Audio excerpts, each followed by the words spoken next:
This convention conversation is brought to you by AgroLiquid. AgroLiquid fertilizers helping growers maximize the performance of crop nutrients, achieve the best possible yields. Find out more at agroliquid.com.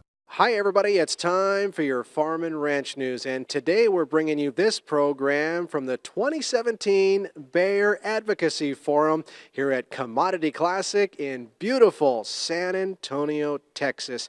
We're back in the Lone Star State, of course, highlighting agriculture, and for a lot of years it's been a tradition for our friends at Bayer to host the Advocacy Forum here, and with us is their Vice President of North America Marketing, David Hollenrake, and talk about this long-standing tradition to kind of kick off Commodity Classic with this forum.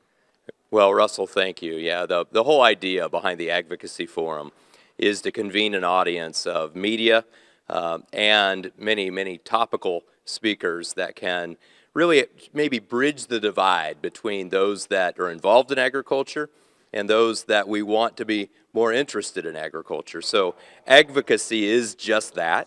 It's about educating, engaging, and activating voices to speak prominently and proudly about agriculture. You know, here of late, I think it's been the theme in a lot of different circles to kind of bridge the gap between urban America and rural America, between those food producers and those consumers. Yeah, indeed. And, you know, if you think about agriculture, and obviously your listeners know this, and your viewership knows this, but you know, only 1.5% of people are involved in production agriculture.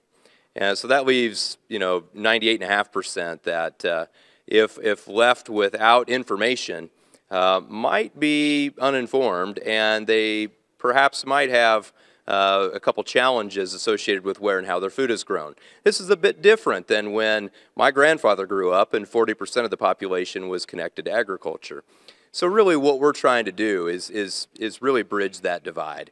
Bring facts, bring the information to the parties, but also bring a style by which we can engage in a dialogue and understand, you know, why they may be opposed to some of the views we have in agriculture. Hey, last question before we let you go. I mean, talk about the different opportunities that are still out there in agriculture, especially during these challenging times. You guys have been leaders in the area of technology and research to help growers get through these tougher times.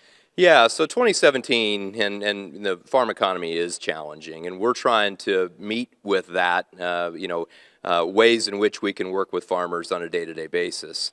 But one of the questions I get asked is, you know, when you're challenged, do you guys cut back your investment in innovation?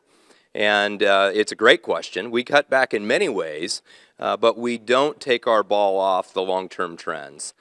We know that there's going to be 2.5 billion more mouths to feed by 2050. We know we've got to enable significantly more innovation, significantly higher yields, significantly lower production costs. And that's really what drives us and what our R&D platform is all about. Well, we sure appreciate you joining us on the program today. Again, David Hollenrake with Bayer Crop Science. Now this. This convention conversation is brought to you by AgroLiquid. AgroLiquid fertilizers helping growers maximize the performance of crop nutrients, achieve the best possible yields. Find out more at agroliquid.com.